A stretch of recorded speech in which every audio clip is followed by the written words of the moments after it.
Welcome to the Theo video for Wednesday, January 27th, 2016. My name is Jeff White, and today we endured yet another Fed day.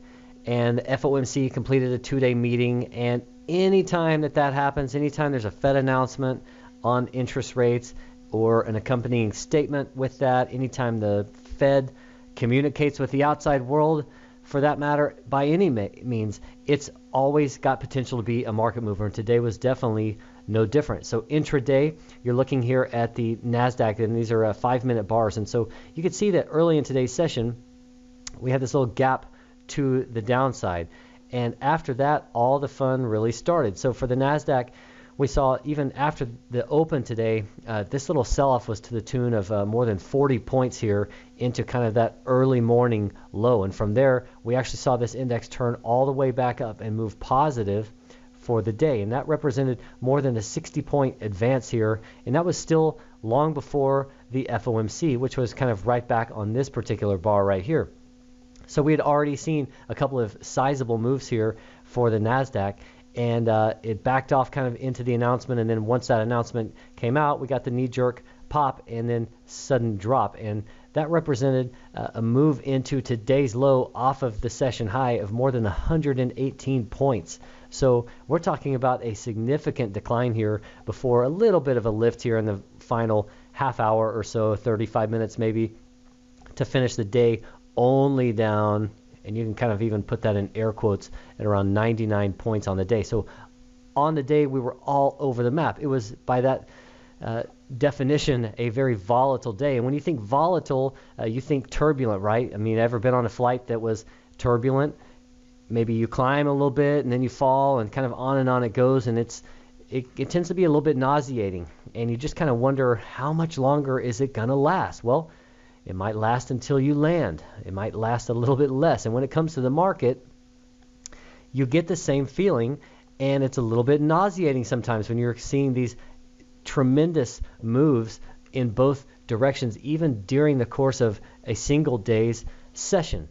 And you see prices kind of flying all over the place. They're screaming higher like we saw here late in the morning into midday, and then they're kind of diving lower here like they did this afternoon. And you know it's volatile. And then, of course, you've got the VIX. And if we kind of flip back over here to a daily chart, this is often called the fear gauge. And it's indicative, really, of traders that are going out and buying some protection by way of puts. And they're expecting some continuing volatility. And so this is, by that stretch, it's a measure of volatility to a degree, but it's not the only one. So we're going to look at some other ways that you can kind of gauge volatility out there beyond the VIX. And one of them is the VIX. You can just kind of keep tabs on this and kind of know where it stands. And as you kind of look back over the course of a few years, you see that kind of 20 has been a level that we haven't seen the VIX capable of staying above for extended stretches of time. It's really kind of been not necessarily an extreme, but more of a benchmark. And so, kind of keep that in line. But, of course, that's not the only measure out there. That's, of course, for the broad market, and that's namely for the S&P. But what about a different index or an individual stock? Well, you can go over here. Let's take the Nasdaq, for example. And you can kind of look on your chart, and you can go in here, and you can actually apply just a real basic study and go to the ATR, which is going to be average true range. And this defaults here on my platform in Thinkorswim to a 14-day. And so I'm going to hit apply and hit OK. And I can just look here over the last little bit here that the average true range lately is now measuring at 107 points.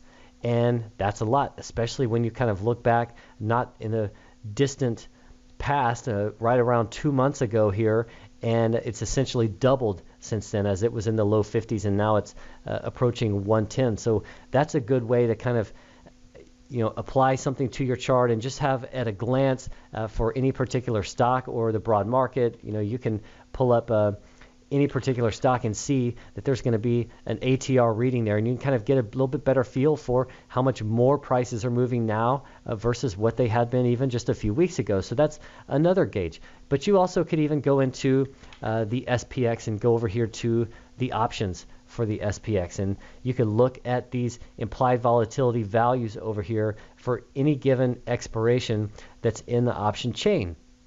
And that's going to give you the implied volatility, but it's also right beside it going to give you what's considered an expected move up or down in terms of dollar amount. And so, for example, if we look here, this 30-day February, the fourth week of February expiration is 30 days out, and we've got an expected move of right around $100.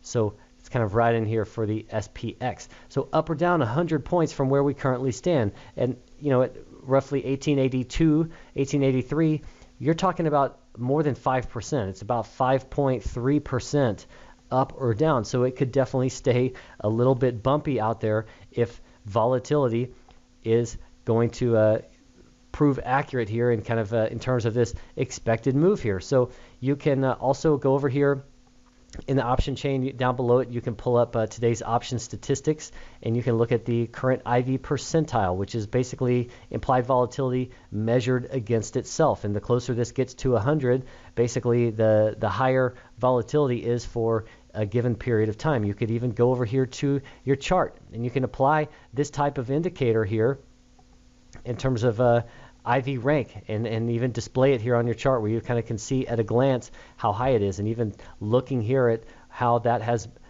been changing here over time, just to get yet another measure of how volatile it is out there. So there are several different ways to gauge volatility, but the bottom line right now is that we might not expect it to end real abruptly anytime soon. FOMC days like we had today, yeah, they have a knack for producing big dips and rips sometimes. But even by these other measures, we're still in a period of elevated uncertainty right now.